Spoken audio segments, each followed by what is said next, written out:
We still got idiots in the streets with no jobs, running around in mobs, trying to bully and attack people. And when I say that, I'm not talking about peaceful protesters. Me being a constitutional conservative, I fully agree with peaceful assembly and protest. Do not have any problem in the world with peaceful assembly and protest. It's part of the founding of this country. It's part of who we are as Americans, to be able to disagree peacefully, to be able to assemble peacefully. That's part of who we are. So I'm fully in support of peaceful protest. One thing that I'm not too crazy about is people who do nothing but protest. If you don't have a job to go to and you just do nothing but protest, or if you're a paid George Soros protester, or an extension of the Democratic wing and getting paid to protest, at that point you're not actually protesting and expressing views. You're I guess on your job. So I don't really look at that the same way. But if you look, since all this started, there has been, I think, about 15 people killed, countless businesses burned to the ground. So all this has not been peaceful. There's been plenty of violence, plenty of looters, plenty of opportunists at their best, trying to get what they can get. Now, as they march through St. Louis, not St. Louis, as they marched through Louisiana, they decided to destroy a gate into a community. Apparently it was a pretty wealthy community. Going in, they hear a guy, you can see him in the distance, telling them to get off the property. It's private property, get off. He does use his Second Amendment right to defend his property, him and his wife both, which I fully agree with.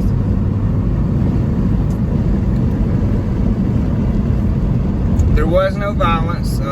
They did not offer to be violent with the protesters. I did not see any protesters be violent with them, which is a good thing because we had peaceful assembly. But they did destroy their gate, get on their property. This is private property. This is a home now, and this is where I keep saying it's going to get dangerous. It's one thing when you're in the middle of a city, when you're downtown in a city, when you start actually crossing that line and crossing into people's neighborhoods, going to their homes, you're crossing into a danger factor. People are allowed to defend their homes and their property. They work hard for their homes and their property. They're not going to just let you come in there and destroy it. You know, if you're a peaceful protester and you're going out and you just want to get your voice heard, I'm all for it. But guys, don't try to intimidate. Don't try to go to private neighborhoods. Don't try to go on private property. That's not where you peacefully protest. You peacefully protest in public areas. You don't go to private property to do that. If you do, you're running a high risk of someone who has invested a lot of time, money, and effort into building their life. And they're not just going to let you just walk in there and turn and destroy it, you know. They're going to automatically feel fear. Maybe you are peaceful, but they're going to feel fear because there have been so many that were not peaceful. There have been people killed. There's been so much damage done to this country that an average private citizen, homeowner, working class American, sitting there seeing you about to come in and not knowing. It's the thought of not knowing whether or not you will be violent towards them that strikes the fear in them, and that's where they're going to react, and they're going to say, okay, well, if I'm going to go down, I'm going to go down fighting. So keep it out of the neighborhoods, keep it off the public property, off the private property, take it to the public properties, do it there. I'm not for violence at all. I'm totally against violence. The only time I believe in violence is if you or a loved one is in direct threat of being harmed. Okay? I'd go so far as to say if I'm driving down the road right now and my vehicle is getting destroyed by protesters, I'm not going to really care. This vehicle's replaceable. I got insurance on it. Yeah, it's going to cost me like $500 or some shit, but that's a drop in the bucket compared to someone's life. So, destroy the vehicle, that's fine. It's not going to bother me. I will get a new vehicle. I will sign my name and get another vehicle. Not a problem. However, if you put my daughter in this vehicle with me and someone comes up destroying that vehicle, then there is the unknown factor of whether or not you will turn on me and my child and try to harm my child. And at that point, you are a threat that I need to neutralize. And I'm going to neutralize you by any means possible. So you got to keep that in mind. I heard that 911 tape. That was a horrible, horrible situation. That mother and her child begging for help while these people are violently attacking the vehicle, and she could not get help. If I had a young child with me and that was going on, I would not have asked for help because I would have been too busy doing what I needed to do to ensure the safety of my child. So whether you're a protester or whether you're defending yourself, you've got to look at the situation and the value of life. If you're a protester and you are going with the intent of destroying somebody's property or harming someone, you play stupid games, you get stupid prizes. I've heard that saying for years. Somebody will hurt you. Now, like I say, that person may look at you when you're actually destroying their property, and they may say, okay, this ain't worth the life, I'm gonna let it go, I got insurance. But the second they feel threatened to where they could lose their life or someone they love be harmed, that whole mentality is going to shift, and it's going to be, I don't really give a shit why you're protesting. You're trying to give myself or someone I love harm, bodily, physically harm. I'm killing you. Flat-footed, point blank. There's no talking about it. I've got my child with me, and you are delivering a threat to our survival. I'm killing you.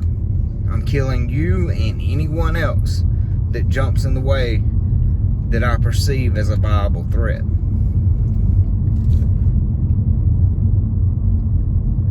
We got to find the balance there, okay?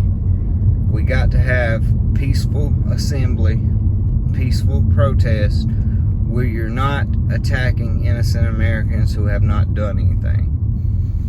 And as Americans, we have to find the value of life. We have to decide, is a vehicle worth someone's life? It's not. Is a home worth someone's life? I'd say no. I can rebuild a home. I can get insurance. I say a home in itself is not worth someone's life. If my family's in that home, then it's worth lives. If my family is in the home you are trying to destroy, then I'm trying to kill everybody. I mean, and that's where you've got to have that understanding and that line drawn. Do your peaceful protest. Don't cross the line into making Americans fear for the safety of themselves or the people they love. I think if we keep those lines, most people will be safe. I'm sure there's some people who would say, well, I've worked for this and I'm not gonna let you destroy it. I wouldn't personally, because like I say, a building's just a building I can rebuild. A car's just a car, I can replace it. But I can't replace my family. I can't replace the people I love. And at that point, you've crossed the line. I'm proud of these two in Louisiana, this man and woman that came out to defend their home. I am proud of them. They let the mob know real quick that you might take us, but we're gonna take some of you with us. I'm proud of them. More Americans should stand up and stop being cowards. More Americans should start speaking up and saying either A, this is right, or B, this is wrong. Until we have that, we're just gonna keep on with this mob rule train. As this mob rule train runs through, no telling who it's gonna affect. But I can guarantee you 110% eventually they're gonna roll up on someone's property who has young children there, or who has elderly parents there, or maybe just has nothing but their spouse there, but they don't want to lose them. And you're gonna have bloodshed and violence at that point. Guys, keep in mind what you're doing. Doesn't matter if you're on the protest side or if you're on the American homeowner side, whatever you want to call it. Keep in mind what you're doing. Realize whether or not it is worth bloodshed. I tell people all the time, I see people get very upset over some of the most minute things in life, and I tell people all the time, you choose your battles. I'm never gonna fight a battle that's not worth winning. You can have it. If it's not worth me winning the battle, I'm not fighting it. If it is worth me winning, I'm gonna fight. But you gotta choose your battles. I tell people all the time, remember, small things escalate into large things. And just remember the consequences of where this can go. You've got a little bit of mouth running right here. Well, that escalates into physical confrontation, physical violence. Well, now you've had a little bit of physical violence. Well, that escalates into more physical violence where somebody eventually gets hurt or brings a weapon or some, to that extent. And then that escalates to the point where you've got someone dead. Then at that point, you've got retaliation, and then more people dead. We got to de-escalate. We have to de-escalate. We need to de-escalate the mob rule, obviously. We need to bring back the law of order.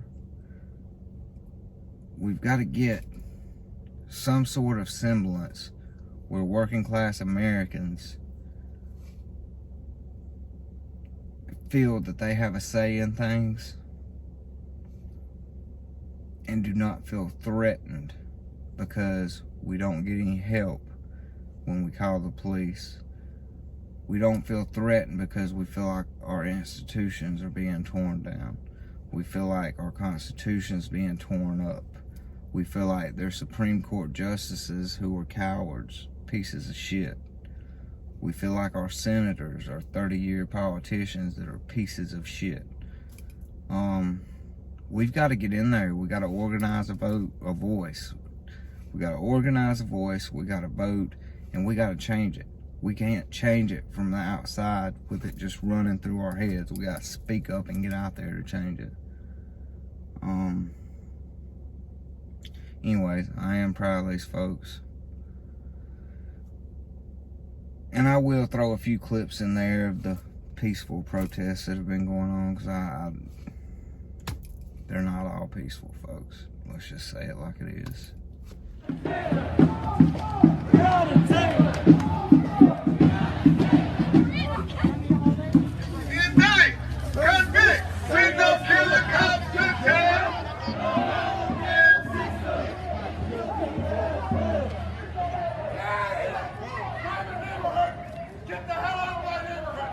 All right, y'all see he got a gun, and y'all can see. Y'all see on my live feed, he got his rifle. Y'all can see he does have a weapon. As y'all can see,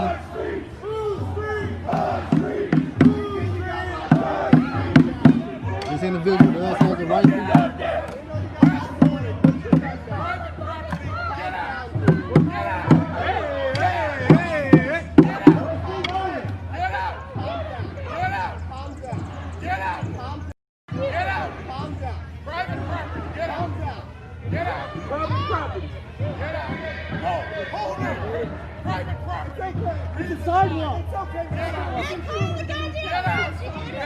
Y'all screenshot this, send it to me, share it.